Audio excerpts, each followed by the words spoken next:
அனைவருக்கும் வணக்கம். இன்றைக்கி வந்து நம்ம அன்றாட தினமும் நம்ம வந்து உணவில் பயன்படுத்துகிற ஒரு வெந்தயத்தை வச்சு சுகருக்கான மெடிசனை எப்படி ரெடி பண்ணுறதுன்றதை பற்றி தான் பார்க்க போகிறோம். அதுக்கு வந்து வெந்தயத்தை வந்து நம்ம ஃபஸ்ட்டு தண்ணியில் ஊற வைக்கணும். இப்போ நான் எடுத்து வச்ச இந்த 1 கிலோ வெந்தயத்தையும் நல்லா ஊற வச்சுருக்கேன். அது வந்து கழுவிட்டு நல்லா ஊற வச்சுருக்கேன், பார்த்துக்கோங்க. இதை வந்து நான் 12 hours ஊற வைக்க போகிறேன். 12 hours ஊற வச்ச பிறகு நான் உங்களுக்கு வந்து இது எப்படி இருக்குன்றதை நான் உங்களுக்கு காட்டுறேன். இப்போ ஒரு மூடி போட்டு மூடி வச்சுருவோம். இதை ஒரு வாரமாக நான் ஊற வச்ச வெந்தயம் 12 hours ஊறிடுச்சு. இப்போ பார்த்தீங்கன்னா எப்படி ஊறி இருக்குன்னு பாருங்கள். ஊறிருக்கு. இந்த தண்ணியை நான் வடிகட்டிட்டு நான் அப்படியே எடுத்து மூடி போட்டு அப்படியே வைக்க போகிறேன். நான் 36 hours இருக்கணும். அதாவது நாளைக்கு போய் நாளைக்கு மறுநாள் வரைக்கும் அது ஸ்ப்ரவுட் ஆகிற வரைக்கும் அதை வச்சுருக்கணும். இப்போ நான் அதை வடிகட்டிட்டு நான் காட்டுறேன் உங்களுக்கு. அந்த வடிகட்டின தண்ணி இங்கே இருக்குது பாருங்கள். இந்த தண்ணியை நான் வேஸ்ட் பண்ண போகிறதில்ல. இந்த தண்ணியை நான் நாளைக்கு காலையில் செடிக்கு ஊற்றிடுவேன். நான் நல்லா கொஞ்சம் தண்ணி மிக்ஸ் பண்ணி நான் வளர்க்குற செடிங்களில் அதை ஊற்றி விட்டுருவேன். இப்போ இன்றைக்கி இந்த வெந்தயத்தை இதோடு நான் ஒரு தட்டை போட்டு மூடி வச்சுருவேன். இருட்டான ஒரு இடத்துல நான் எடுத்துகிட்டு போய் இதை வச்சா தான் இது ஸ்ப்ரவுட் ஆகும். அதுக்கப்புறம் நாளை காலையில் இது எந்த அளவுக்கு ஸ்ப்ரவுட் ஆகிருக்குன்னு நான் உங்களுக்கு காட்டுறேன். தண்ணி வடிகட்டி 12 மணி நேரம் ஆகுது. அதாவது மறுநாள் காலையில் இப்போ பார்க்குறோம். இப்போ நீங்கள் நல்லா பார்த்தீங்கன்னா தெரியும், லேசாக அப்படியே முளைச்சி வந்திருக்கு பாரு. தெரியுதா உங்களுக்கு? இது நமக்கு 12 hours அப்படி முளைச்சிருக்கோம். மறுநாள் நாளை காலையில் பார்க்கும்போது இது எந்த அளவுக்கு முளைச்சி இருக்குன்னு நான் உங்கள் கையில் காட்டுறேன் பாருங்க. இப்போ நான் இதிலேருந்து கொஞ்சமாக நான் ஒரு கிண்ணத்தில் நான் கொஞ்சம் எடுத்து வச்சுக்க போகிறேன். அது எதுக்குன்னு நான் உங்களுக்கு அப்புறமா நான் சொல்கிறேன். நான் இதை மறுபடியும் நம்ம மூடி போட்டு திரும்ப அதே இருட்டு அறையில் கொண்டு நான் வைக்க போகிறேன். நாளைக்கு காட்டுறேன் உங்களுக்கு. நல்லா வெந்தயம் நல்லா ஸ்ப்ரவுட் ஆகிருக்கு பாருங்கள். தெரியுது உங்களுக்கு எவ்வளோ அழகாக இருக்குது பாருங்கள். ஒரு ஈரப்பதம் கூட இல்லாமல் நம்ம ஸ்ப்ரவுட் பண்ணுறதுக்கு வச்சு இப்போ 36 hours ஆகிடுச்சி. இப்போ பார்த்தீங்கன்னா எவ்வளோ இது வந்திருக்கு பாருங்கள். தெரியுதா உங்களுக்கு? நல்லா ஸ்ப்ரவுட் ஆகிருக்கு. இந்த ஸ்டேஜில் கொஞ்சம் கூட பாருங்கள் ஈரமே இல்லை. இந்த ஸ்டேஜில் நம்ம இதை வெயிலில் நல்லா காய வச்சு நம்ம மில்லில் அரைக்க கொடுக்கணும். வெந்தயத்துடைய இயல்பு, அதனுடைய டேஸ்ட் என்னென்னு பார்த்தீங்கன்னா கசப்பு. ஆனால் நம்ம ஸ்ப்ரவுட் பண்ண பிறகு இதனோட டேஸ்ட் இனிப்பாக இருக்கும். எடுத்து நீங்கள் சாப்பிட்டு பார்த்தீங்கன்னா இனிக்கும். இந்த மாதிரி பண்ணி நம்ம செஞ்சு நம்ம காய வச்சு அரைச்சி பொடி பண்ணி நம்ம சுகர் பேஷண்ட்டுக்கு அந்த பவுடரை கொடுக்கும்போது தான் நல்லா எஃபெக்டிவாக இருக்கும். நல்லா இன்சுலின்ஸ் அவங்க சுகரே ஒரு ஸ்டேஜில் அவங்களுக்கு இதை கண்டினியூஸாக சாப்பிட்டுன்னு இருக்கும்போது இல்லாமல் கூட போயிடும். இது ஒரு 5 years-ஆக நான் இதே மாதிரி தான் செஞ்சு கொடுத்துட்ருக்கேன். நான் என்ன வேணாலும் எங்கள் வீட்டில் சாப்பிடுவாங்க.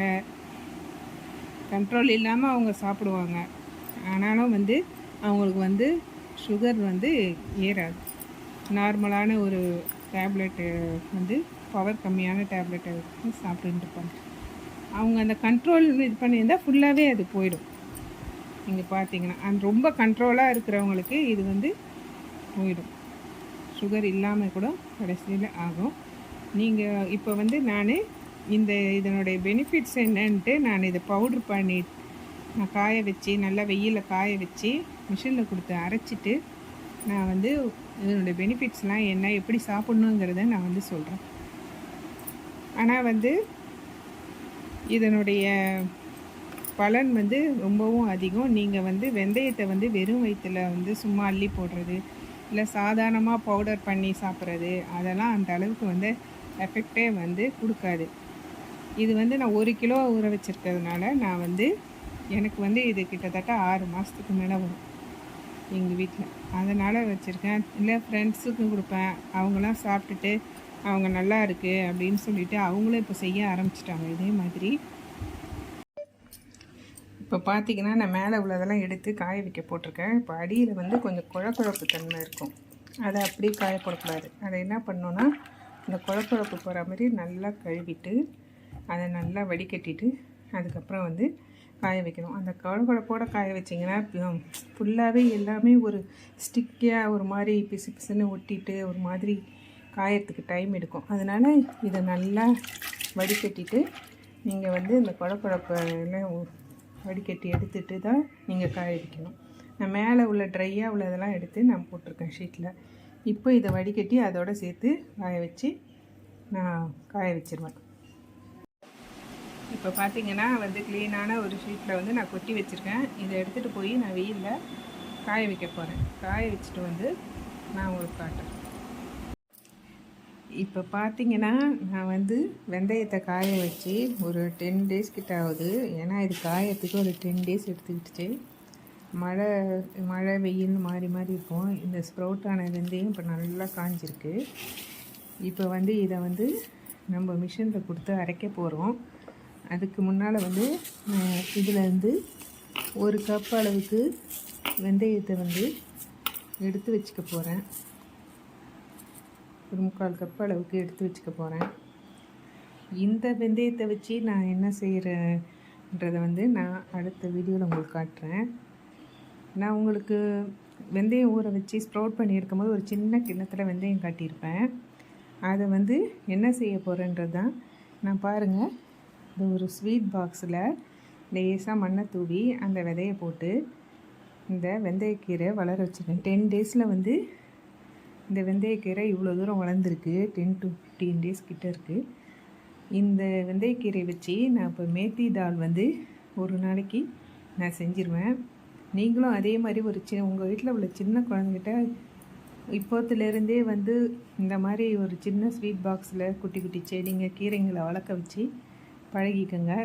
அது ரொம்ப நல்லது. பசங்களுக்கும் வந்து ஒரு நல்ல பழக்கத்தை வந்து குழந்தைங்களுக்கு சொல்லி கொடுத்தா மாதிரி இருக்கும். நான் இந்த வெந்தயத்தை வந்து பவுடர் பண்ணிவிட்டு வந்து இதை வந்து சுகருக்கு எப்படி சாப்பிட்றதுங்கிறத பற்றி நான் உங்களுக்கு சொல்கிறேன். நான் வெந்தயத்தை வந்து காய வச்சு நான் அரைச்சிட்டு வந்துட்டேன். இப்போ வந்து இந்த பாருங்கள், நான் அதை மில்லில் அரைக்கிறதுக்கு முன்னால் இதை கொஞ்சம் எடுத்து வச்சுருக்கேன். இதை வச்சு நான் இன்னொரு மெடிசன் வந்து ரெடி பண்ணுவேன். நான் அதுக்காக தான் நான் அதை எடுத்து வச்சுருக்கேன். இப்போ வந்து இதை எடுத்து வச்சுருக்கேன் பாருங்கள், எப்படி பவுடர் மாதிரி அரைச்சி மில்லில் கொடுத்து நான் அரைச்சிக்கிட்டேன். நம்ம வந்து மிக்சிலாம் அரைச்சோன்னா இவ்வளோ பவுடர் ஆகாது.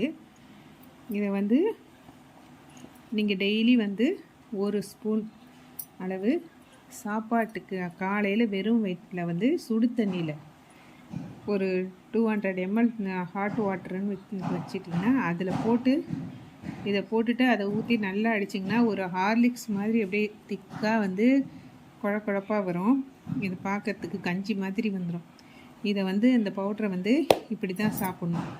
நீங்கள் வந்து சுகர் பேஷண்ட் வந்து நிரந்தரமாக இதில் சுகர்லேருந்து விடுபடணுன்னா நீங்கள் வந்து இதை வந்து ஒரு நாளைக்கு வந்து 1லேருந்து 3 வேளை வரைக்கும் எடுத்துக்கலாம். எப்படின்னு கேட்டிங்கன்னா, நீங்கள் வந்து சுகர் லெவல் வந்து 400 இருக்குது, நான் அதை தாண்டி போயிடுச்சு, என்னை இன்சுலின் போட சொல்லிட்டாங்க, இன்சுலின் ஊசி போடுறேன், அந்த மாதிரி இருக்கிறவங்க வந்து 3 வேளை எடுத்துக்கலாம். எப்படின்னா, நீங்கள் சாப்பாடு வந்து இப்போ காலையில் சாப்பாட்டுக்கு அரை மணி நேரத்துக்கு முன்னால் ஒரு டம்ளர் 1 ஸ்பூன் போட்டு குடிச்சிங்கன்னா சுடு தண்ணியில், அதே மாதிரி மதிய சாப்பாட்டுக்கு ஒரு அரை மணி நேரத்துக்கு முன்னால் நீங்கள் சாப்பிடணும். இதே மாதிரி அதே மாதிரி நைட்டு சாப்பாட்டுக்கு முன்னாடி நீங்கள் சாப்பிட்ணும்.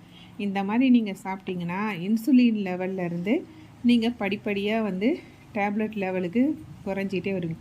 நீங்கள் இதை தொடர்ந்து 1 மாதம் அளவுக்கு இது பண்ணிங்கன்னா நீங்கள் சிலருக்கு வந்து டேப்லெட்டு கூட நார்மலாக சுகர் ஆகிட்டு டேப்லெட் எடுக்கிறத கூட நிறுத்தியிருக்காங்க. நான் எங்கள் ஃப்ரெண்ட் சர்க்கிளில் கொடுத்து நிறைய பேர் நல்லா இருக்குன்னு இதை வந்து ஃபாலோ பண்ண ஆரம்பிச்சிருக்காங்க. கிட்டத்தட்ட எங்கள் வீட்டில் ஒரு 6 வருஷத்துக்கிட்ட வந்து இன்னும் வந்து 1 டைம் தான் வந்து நார்மலாக இருந்தாலும் 1 டைம் எடுத்தால் போதும், சுகர் வந்து திரும்ப நமக்கு எதுவும் இதுவாகிடக்கூடாதுன்றதுக்காக நான் வந்து கொடுத்துட்ருக்கேன். நீங்களும் வந்து இதே மாதிரி வந்து சுகர் பேஷண்ட்ஸ் வந்து கொடுங்க. நார்மலாக இருக்கிறவங்க வந்து இந்த வெந்தயத்தை நார்மலாகவே எடுத்துக்கலாம், முளைக்கட்டி தான் எடுக்கணும்னு இல்லை. சுகர் உள்ளவங்க மட்டும் முளைக்கட்டி எடுத்துகிட்டா அவ்வளோ எஃபெக்டாக இருக்கும். நீங்கள் நல்லா வந்து இதை சாப்பிட்டு பார்த்துட்டு நீங்கள் வந்து செக் பண்ணிங்கன்னா, சுகர் லெவலை வந்து செக் பண்ணிங்கன்னா, இன்சுலின்லேருந்து இந்த பவர் டேப்லெட்டுன்னுவாங்க அந்த இதுக்கு வந்துட்டு அதிலிருந்து நார்மலான ஒரு டேப்லெட்டுக்கு வந்து வந்துடலாம். இங்கே உங்களுக்கு வந்து நார்மல் ஆகிடுச்சி சாப்பிடாமல் இருப்போமான்னு யோசிச்சுட்டு இருக்கிறவங்க இருக்கலாம். பயமாக இருந்ததுன்னா சும்மா வந்து பவர் ரொம்ப கம்மியாக இருக்கிறத கூட நீங்கள் எடுத்துக்கலாம். அதே மாதிரி இந்த ஃபெனுக்ரீக்குன்றது வந்து ரொம்பவும் வந்து மெடிசினல் வேல்யூ அதிகம் நிறைஞ்சது. அது மட்டும் இல்லாமல் ஃபெனுக்ரீக்கை வந்து நீங்கள் ஒரு ஸ்பூன் எடுத்தாலே அதில் ஃபைபர் கண்டென்ட் வந்து 3 கிராம் அளவுக்கு இருக்கும். அதே மாதிரி இதில் வந்து அல்சரு, அசிடிட்டி இருக்கிறவங்க, அதே மாதிரி வந்து வயிறு உப்புசமாக இருக்குது, எனக்கு மலச்சிக்கல் இருக்குது, அந்த மாதிரி இருக்கிறவங்க வந்து ஒரு நாளைக்கு 1 to 2 டீஸ்பூன் வரைக்கும் எடுத்திங்கன்னா உங்களுக்கு வந்து தொடர்ச்சியாக எடுத்துகிட்டு இருக்கும்போது இந்த பிரச்சனையெல்லாம் வராமையே போயிடும். அதே மாதிரி வந்து உங்களுக்கு வந்து கொலஸ்ட்ரால் லெவலை வந்து கண்ட்ரோல் பண்ணிடும். உங்களுக்கு வந்து பால் கொடுக்குற தாய்மார்கள் இருக்கிறாங்கன்னா அவங்களுக்கு வந்து பால் சுரப்பு தன்மையை வந்து அதிகப்படுத்திடும். அதே மாதிரி வந்து உங்களுக்கு வந்து ஒரு சிலருக்கு வந்து இது பித்த உடம்பு அந்த மாதிரி இருக்கிறவங்க ஒத்து வரல அப்படிங்கிறவங்க வந்து கீரையாக சாப்பிடுங்க. அதே மாதிரி வந்து நீங்கள் வந்து லிவர் ஃபங்க்ஷன்ஸ்லாம் வந்து உங்களுக்கு வந்து சீராக்கிடும். நீங்கள் வந்து இந்த கான்ஸ்டிபேஷன் இருக்கிறவங்களுக்கு வந்து இதை நீங்கள் எடுக்கிறதுனால ஃப்ரீயாக மோஷன் போகிறது அந்த பிரச்சனையெல்லாம் வந்து இருக்காது. இதே வந்து ரொம்பவும் எடுத்ததுக்கெல்லாம் ஒரு சிலருக்கு வந்து லூஸ் மோஷன் மாதிரி வந்துட்டுருக்கோம். அவங்கெல்லாம் பார்த்து இந்த வெந்தயத்தை வந்து குறைச்சலாக எடுத்துக்கிறது நல்லது. அதே மாதிரி இந்த வெந்தயத்தை வந்து நீங்கள் எடுக்கும் போது வந்து ஹேர் க்ரோத்து இந்த மாதிரிலாம் வந்து கூட உங்களுக்கு வந்து இருக்கும். நான் இந்த வெந்தயத்தை வச்சு வந்து நான் வேறு ஒரு இது செய்ய போகிறேன்னா உங்களுக்கு இதை வச்சு வந்து ஒரு ஆயில் ப்ரிப்ரேஷன் இந்த மாதிரி தான் நான் செஞ்சு இது பண்ணுவேன். உங்களுக்கு அது சீக்கிரமாக வந்து அந்த வீடியோவும் வந்து உங்களுக்கு வெளியே வரும். நீங்கள் வந்து நான் முளைக்கட்டி நீங்கள் கட்டாயமாக சுகருக்கு வந்து முளைக்கட்டி தான் சாப்பிடணுன்றதுக்கு வந்து உங்களுக்கு வந்து சீக்கிரமாகவே உங்களுக்கு வந்து பிளட் சுகர் லெவல்லாம் குறைஞ்சி நல்லா வந்து நீங்கள் வந்து நார்மலான ஒரு ஆளாக இருந்து நீங்கள் வந்து நல்லா எல்லாமே சாப்பிட்ற அளவுக்கு வந்துடுவீங்க பயம் இல்லாமல். எல்லாமே அப்படின்னா வந்து இந்த கிழங்கு வகைங்க அதெல்லாம் வந்து கூட நீங்கள் சாப்பிடுவீங்க. அந்த மாதிரி லெவலுக்கு வந்து நீங்கள் வந்துட்டு சந்தோஷமாக இருக்கலாம். நீங்களும் இதே மாதிரி வெந்தயத்தை வந்து சாதாரணமாக அள்ளி ஒரு ஸ்பூன் வெறும் வயிற்றில் சாப்பிட்றத விட இந்த மாதிரி செஞ்சு சாப்பிட்டுட்டு 1 மாதம் அந்த மாதிரி சாப்பிட்டு நீங்கள் செக் பண்ணி பார்த்துட்டு ரிசல்ட் எப்படி இருந்துச்சு அப்படிங்கிறத வந்து நீங்கள் எனக்கு சொல்லுங்கள். உங்களுக்கு வந்து இந்த வீடியோ பிடிச்சிருந்ததுன்னா சப்ஸ்கிரைப் பண்ணுங்கள், கமெண்ட் பண்ணுங்கள், சப்ஸ்கிரைப் பண்ணுங்கள், ஷேர் பண்ணுங்கள். தேங்க்யூ.